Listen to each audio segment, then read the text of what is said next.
Well, hope you all enjoyed that. Little famous connections to Sir Paul McCartney there. And we have now merged onto Bermondsey Wall East. You remember we started off at Bermondsey Wall West, we're now on Bermondsey Wall East, which was originally, as I said, Rotherhithe Street.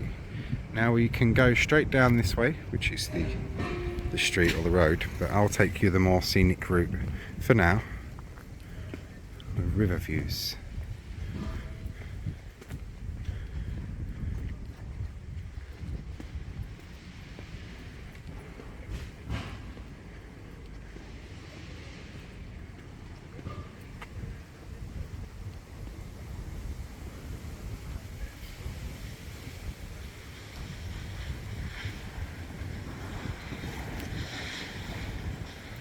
What we're looking at there is or was Execution Dock, where many pirates and other such people were hanged.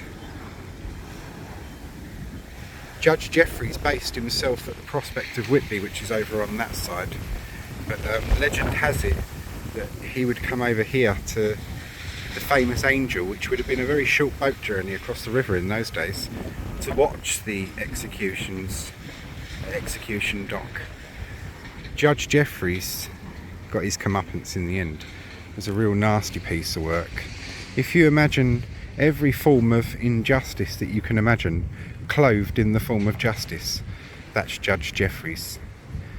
Not guilty, there's no such thing as not guilty in my court, was his much loved and favoured phrase. He was an alcoholic.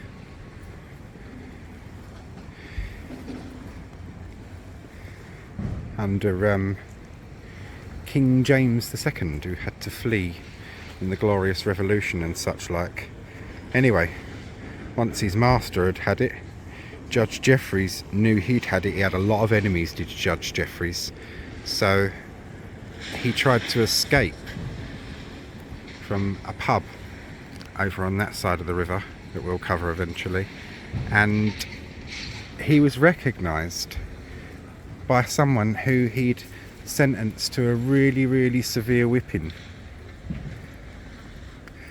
People started beating him up and things like that, and the irony of it is guards had to be sent to rescue him, and he asked to be taken to Tower of London, where he was taken to the Tower of London, being a very unpopular man, one that the then king couldn't sentence to death at the time. They knew he was an alcoholic, so he was given enough brandy basically with which to drink himself to death, which he did in a very short time, and died a very miserable death, which was well deserved for someone like Judge Jeffreys. Starting to warm up now. But our next most famous pub is just a few minutes away from here, so if you've watched leg one of our Bermondsey to Rotherhithe tour, you'll have already seen it. The famous Angel, as Samuel Pepys called it.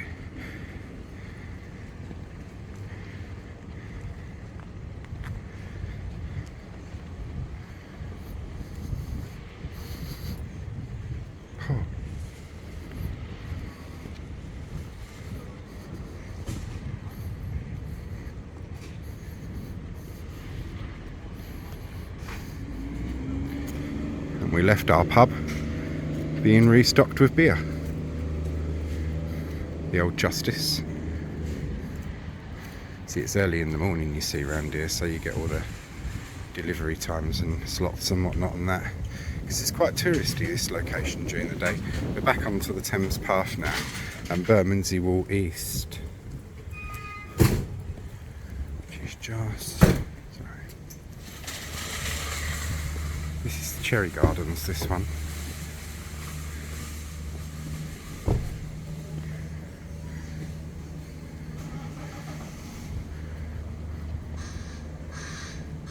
More river views.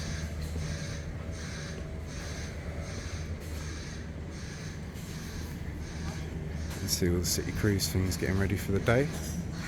You get some nice views from along here.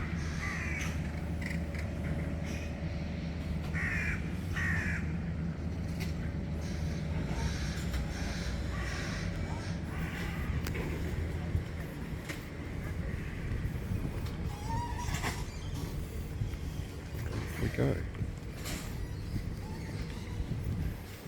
We go back out on this way. It takes us back out into Bermondsey Wall East. A lot of these little viewing points and whatnot are sloped as well, so it's wheelchair access, which is good. Opens these locations up for a lot of people. West Lane. Now, you'll remember from leg one, West Lane, the Bermondsey and Rotherhithe War Memorial, which is just there, and it is a fine war memorial as well. This is Corbett's Wharf, built by A and H Foster and Sons, 1934. Oh, sun's nearly burning my eyes out. And this one over here, they've both been converted into flats nowadays. Corbett's Wharf, that's the older of the two, being Victorian in origin. The sun is coming out now.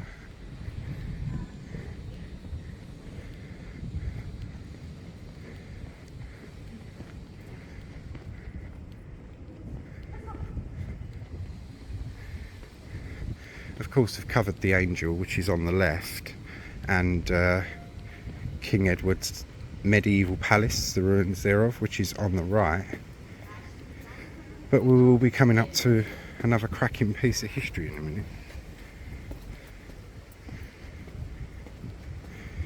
If you're one of your ancestors from the, I think it's 1930s onwards, I'll have to check my notes when I get there, onwards, was a Thames lighterman working in this particular patch, it's likely that he would have gone to where I'm going to show you in a minute to be paid.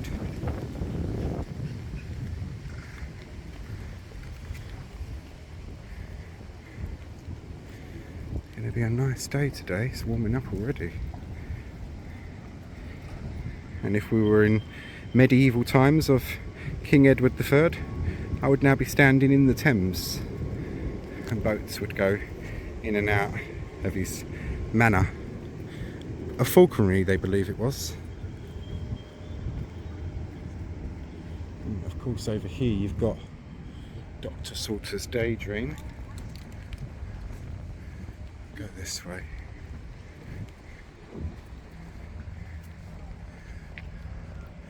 Dr. Salter and his Daydream. If you've watched The Angel Pub, you will have caught up on the full story of that, because there's a notice board just there. But the elderly Dr. Salter sits contemplating his lost daughter and his wife. There he is.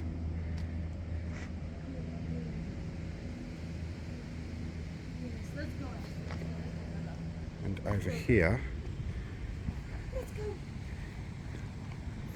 you've got his wife. And if you've not watched the Angel video that I've done, do watch it and you will catch the full story of this. She has a shovel for a reason, and a very, very pioneering lady. Very, very pioneering. Here is their daughter. Dr. Salter's Daydream by Diane Gorvin, 1991, for London Docklands.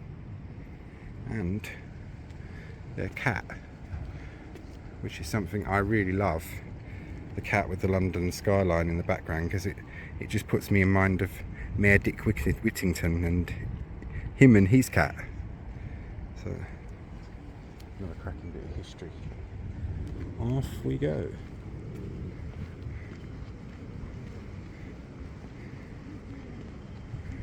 So we go past this way, past the famous Angel and the ruins of King Edward's Palace.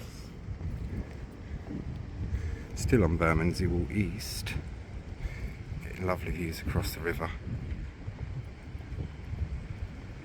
In medieval times, in Samuel Pepys' day, see the pub runs along this way.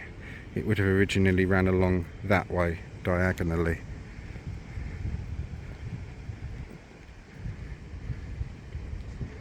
The Industrial Revolution saw the end of it, unfortunately. Here it is. The Angel. Rebuilt in 1837. As I say, I've covered that one, so...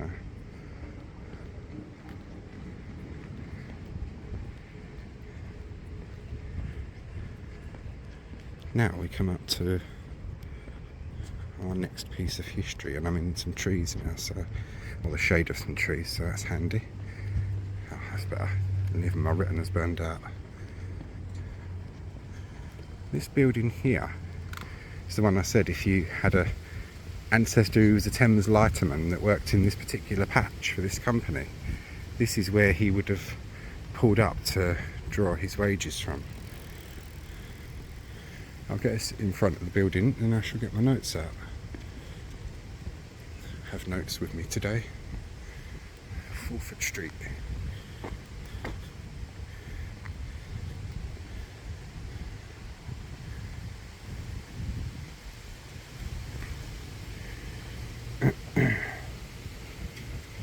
Just pause you a sec while I get my notes out. This building is known as the Leaning Tower of Rotherhithe. Late 18th to early 19th century era, but by the Victorian era it was owned by Thames Barge Company, Braithwaite and Dean, and it was the office where Thames lightermen would pull up in their barges to collect their wages. From 1937 to 1939 the house was home to one of the Milford sisters, Jessica aka Decker, and her husband Esmond Romilly, who was Winston Churchill's nephew. In 2018 the house sold for 1.5 million. So if you had an ancestor that basically worked from Victorian times to 1937 as a Thames lighterman in this area, it's likely that he would have been collecting his wages from this building. And if you watched the Angel video, you'll remember me mentioning Rotherhithe Stairs and King's Stairs. There's always been river access onto the stairs, onto the Thames, sorry. Let me rephrase that, it's very early and I'm rather tired. There's always been great access via stairs onto the Thames. Lack of sleep. Oh.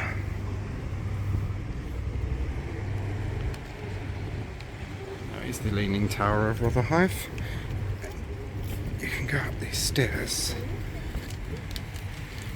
and down these ones here if you so wish, because it's really slimy and mucky.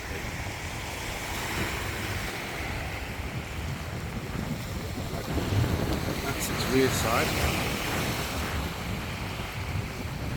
Historic images will feature at the end of the video.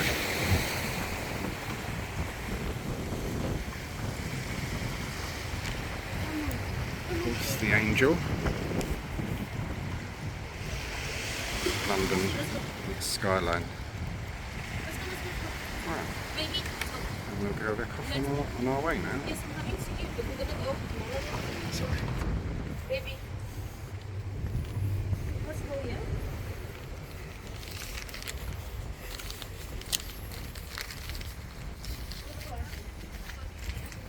I hope you all found the tour interesting so far.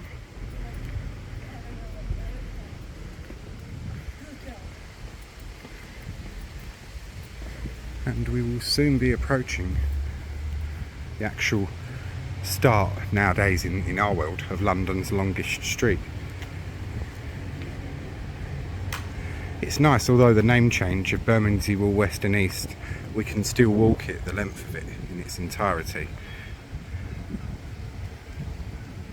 These buildings, or this building rather, was twins. There were two of them exactly the same, stood side by side. severely damaged in the war, leaving only this one. So if you'd been standing here before World War II, you'd have been standing inside the offices of the Thames Barge Company, maybe being warmed by a nice fire through this chimney.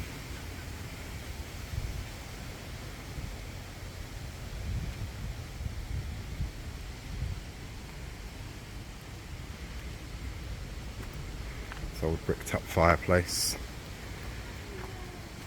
And we may get a better look at it from here. Yeah, we do. It's a private residence now. The ground and second floor can be rented, I believe. I checked the website, that's of 2018, so it may have changed. And the people that own it flip between here and their other home. 1.5 million it sold for in 2018.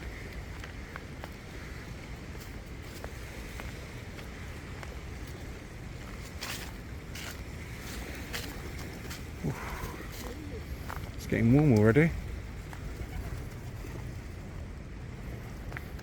And we've got here 1952 to 1977, Elizabeth II, ER, Diamond Jubilee, 1952 to 2012, unveiled by His Royal Highness the Earl of Wessex, KG, GCVO, 13th of November 2012. Elizabeth II, Platinum Jubilee, 2022. Yeah. We lost the old Queen not long after that, didn't we? Still seems strange to see a king on the notes. And interestingly enough, Queen Elizabeth II was the first member of first ruling British monarch to be featured on English or British banknotes. Her father and grandfather had been asked before, but they thought it was distasteful for a monarch to feature on banknotes. So Queen Elizabeth was the first monarch to do so, to feature on a banknote. They'd been on coins from before that, but I don't know what the get-up was about it. But yeah, she was the first queen to feature on banknotes, and King Charles is the first British king to feature on our banknotes. Diamond Jubilee 2012, 1952 to 2002. Unveiled by their Royal Highnesses the Earl and Countess of Wessex on the 5th of July 2002, so it's a double memorial really.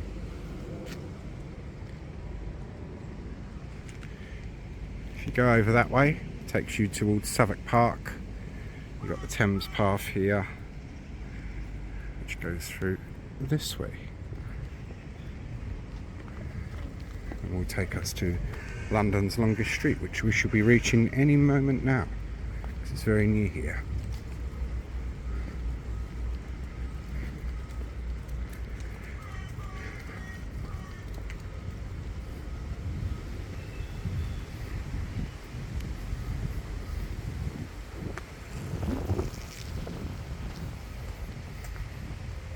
See what I mean about the stairs and sloped?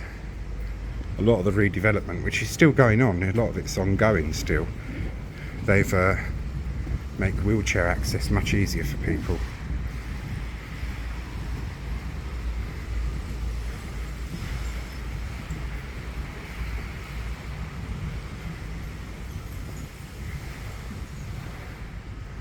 Maybe this way.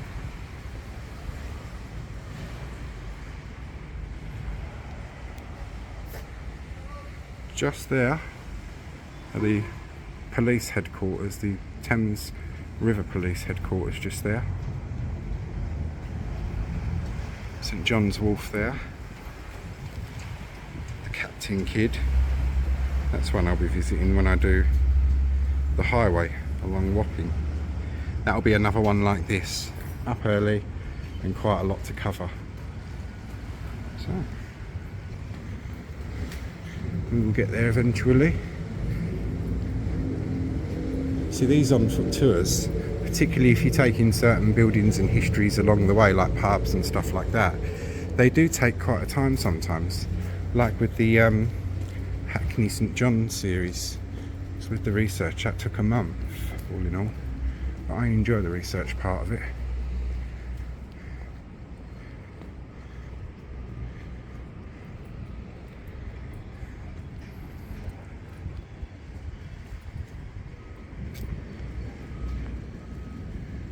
More views along the Thames.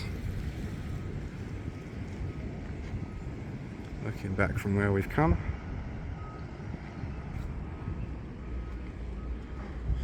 And these stairs here are Prince's Stairs. Very modern brick looking things,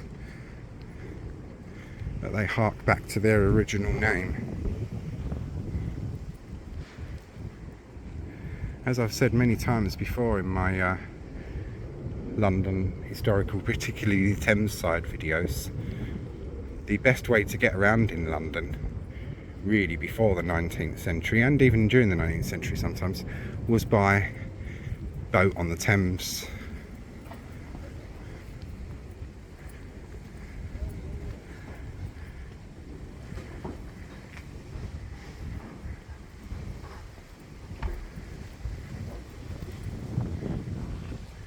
And we have now actually arrived at the modern day official start of London's longest street, Rotherhithe Street.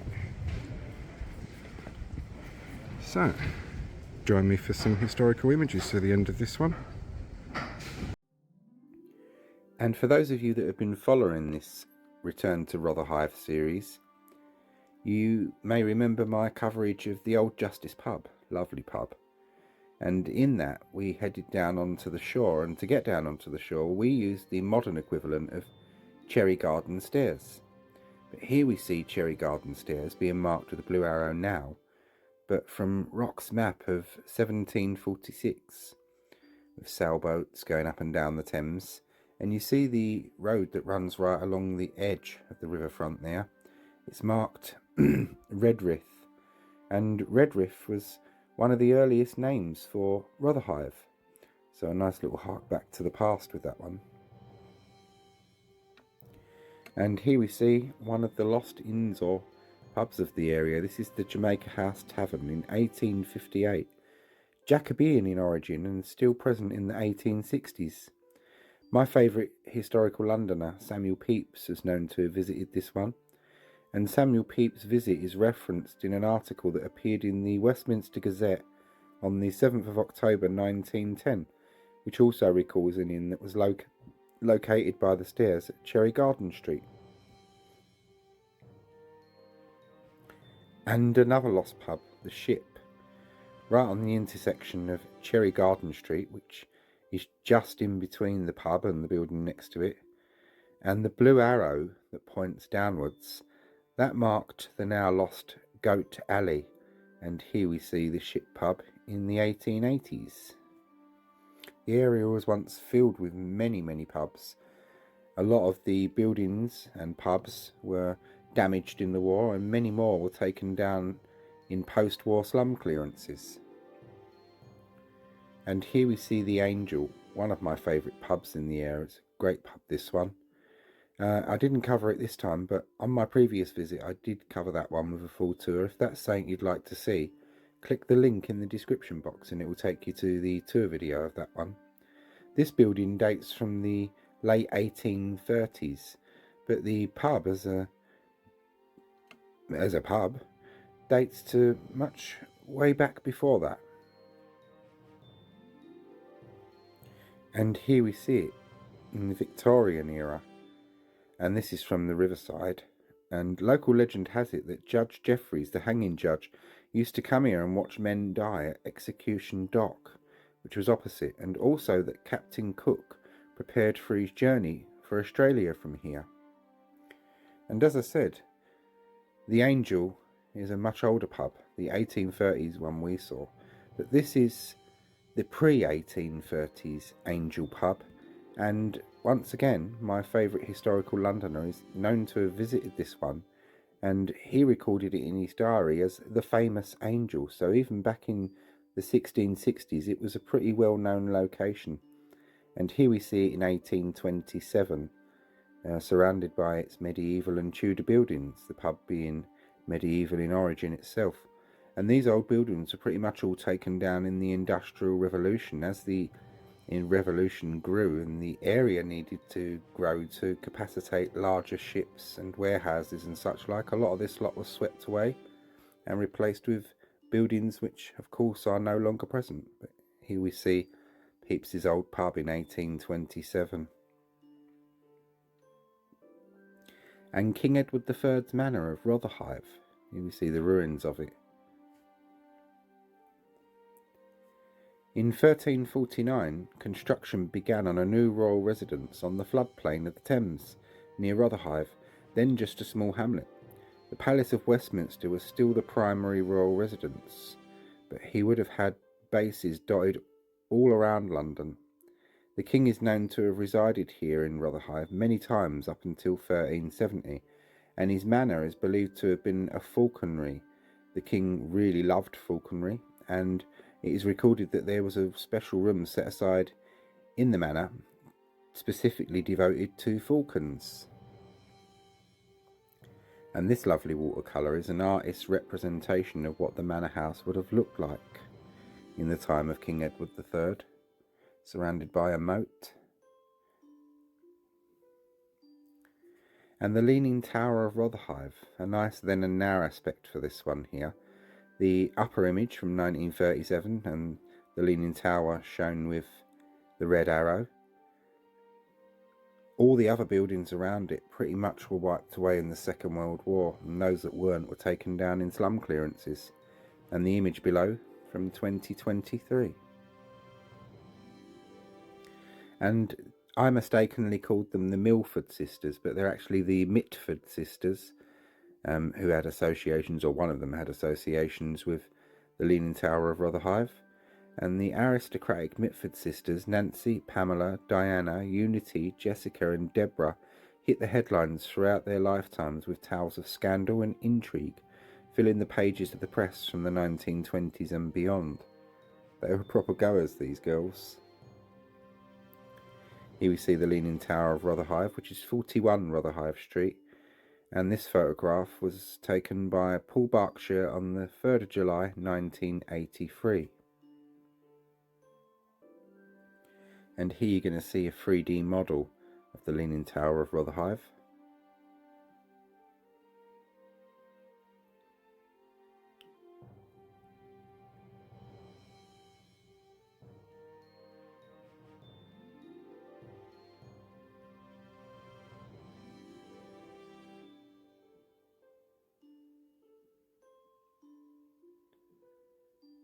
And what we're going to zoom in on a minute, marked with the 1,